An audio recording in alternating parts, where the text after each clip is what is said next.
Oh, yeah. And I'm just going to do a quick run-through of the roster. So we have Alice, Sestreet, who is Sirloin of Beef, Clay, Phrodisiac, John the Baptist, and Anomaly on Tempest team. And we have British Feisty, not a speed hacker alter ego, Clock Tower, Ghost Quiet, and Shivd playing for EQ. The game is open. The first engagement just begun.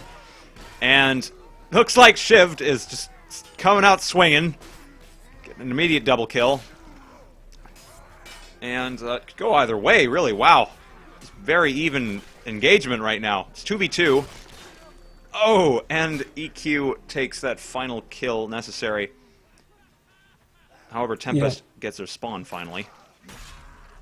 Yeah, the couple people from Tempest got killed earlier in that fight, so their spawns are already up and they're going to be able to pressure British. British is going to fall back, wait for his people, and now they've got numbers. And now the fact that these two people are up there is actually going to be very poor for T. They stopped the cart for 2 seconds, but they're actually going to probably lose this fight if numbers have anything to say about it. Yeah, this engagement is definitely going Tempest's way. I'm sorry, I forgot to mention this. Tempest is defending and EQ is attacking. And yeah, because Tempest got that nice spawn, they're probably gonna hold them back a little bit. But actually, EQ is pushing pretty hard and they're moving the cart now. Yep, what happened there is they got a good spawn for a couple of them, but the fact that they rushed into a 2v4 to try and stop the cart, British just went back a tiny bit. Stopped the cart for 2 seconds, but now they're down on numbers. Those two were beaten and bloody before the fight even began. Oh, we have a pause. Oh, Anomaly crashed. Oh well.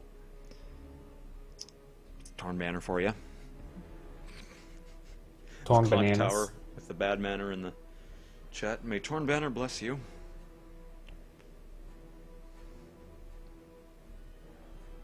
May tips bless your heart, my child. Indeed. There was chat yesterday. They were talking about, like, if Torn Banner wanted to do something, if Torn Banner wanted to sabotage their game, all they'd have to do is put out good patches, because then they'd be doing the opposite of what they're currently doing. Oh. That was funny. Yeah. Yeah, I've been around Shiv for a while, and it definitely fucking feels very funny every time a new patch comes out. Yes. Because usually you think of patches as they're patching something, that there's an injury. They patch the injury, stop the flow, but they just release the Kraken and the floodgates. To be fair to them, it's not a lot of their fault in a lot of stuff. They started out as a team that had a couple programmers that used a lot of spaghetti code and whatnot. So now if you change one thing, then it can inadvertently have effects on the rest of the game that you can't possibly foresee. You didn't write the code, you don't know all the ins and outs. You didn't make any notes, and as far as I know, which is what lots of programmers do to help people that look over their code interpret it. So the people at Torn Banner have been trying to play catch up ever since. And even Tibbs recently came out and said we didn't expect people to get so good at this game. So wow. Even from the design point of view, like it's funny, but hopefully they've taken that and they'll learn and they'll maybe put it to action in Shiv 2. Yeah, hopefully Shiv 2. Speaking of twos, we have a serious engagement which just ended entirely too fast. With okay, and you paused it again.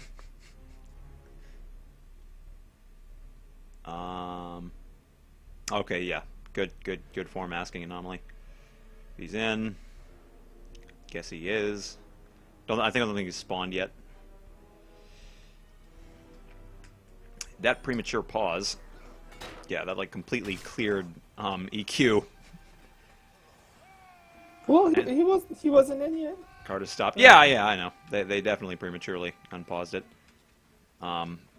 But it's anyone's game. They got the car a really good distance for 2 minutes, so could go either way. Yeah, the push up from EQ Tempest 2 is both teams are pushing crazily. Yeah, I was gonna say the blockade attempt from T2 just got. Usually you do a little bit more damage there. They had 4 guys, but EQ just ran right through them. Mm-hmm. Yeah, EQ is steamrolling today. Like, they've oh my gosh, they got their whole team. They basically wiped them very nicely, and they have a very nice line going on. Yep, they don't watch the Phrodisiac flank though, and a lot of that happened because their push-up had 4 people really close together, and EQ just surrounded them. And that's what happens in this area a lot, is when you have people fighting on the cart, it's really easy for them to get flanked by multiple directions. You saw Phrodisiac come in with and just utterly annihilate people, Wreck. and then get attention drawn to him, and just snowballs from there. Phrodisiac flank OP. Please nerf. That's the yes, TV, please. We have another engagement. This is spread all over the place. Actually, I would hope to see some more target switching, but these the British doing some work as Archer. Lots of pokes, and I think Tempest. Yeah, Tempest completely owned that engagement, and they're pushing up. Yeah, EQ is definitely won the engagement, but that's the power of Anomaly at Archer, is you can have 3 people left, but one gets shot, another gets stabbed, and then another gets stabbed. Gosh, Anomaly. The thing, that team clear.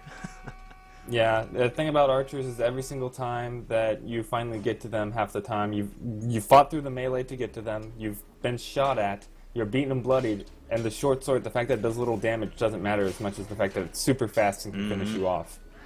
Yeah.